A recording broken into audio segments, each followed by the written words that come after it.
বাংলা নাটকের অত্যন্ত জনপ্রিয় অভিনেতা হচ্ছেন মুশফিকার ফারহান। সম্প্রতি তিনি জানিয়েছেন তিনি আর কেয়া ফাইলের সাথে কোনো নাটকে অভিনয় করবেন না। ইতিমধ্যে মুশফিকার ফারহান সাংবাদিক কনফারেন্স করে বলেছেন, কেয়া ফাইলের কিছু বিষয় আমার কাছে খারাপ লেগেছে, এজন্য সাময়িকভাবে আমি কেয়া ফাইলের সাথে নাটকে অভিনয় করছি না আপাতত। ইতিমধ্যে মুশফিকার ফারহানের এমন বক্তব্যকে ঘিরে ভক্তদের মনে কৌতূহল সৃষ্টি করেছেন। আসলে মুশফিকার ফারহান আর কেয়া ফাইলের ভিতরে এমন কি হয়েছে যে তারা এক ফ্রেমে একসাথে অভিনয় করতে চাচ্ছেন না এখন? অন্যদিকে কেয়া ফাইল কোনো আনুষ্ঠানিকভাবে কোনো কিছুই বলেননি এ বিষয়ে। এদিকে এই মন্তব্যকে ঘিরে ভক্তরা দুই ভাগে বিভক্ত হয়েছেন।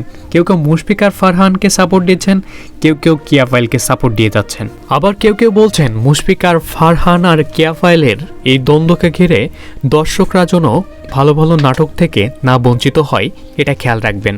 তো প্রিয় বন্ধুরা, আপনার এ বিষয়ে কি মতামত অবশ্যই কমেন্ট বক্স ফাঁকা আছে, এটা কমেন্ট করে জানাবেন। আর দেখা হচ্ছে পরবর্তী কোনো ভিডিওতে।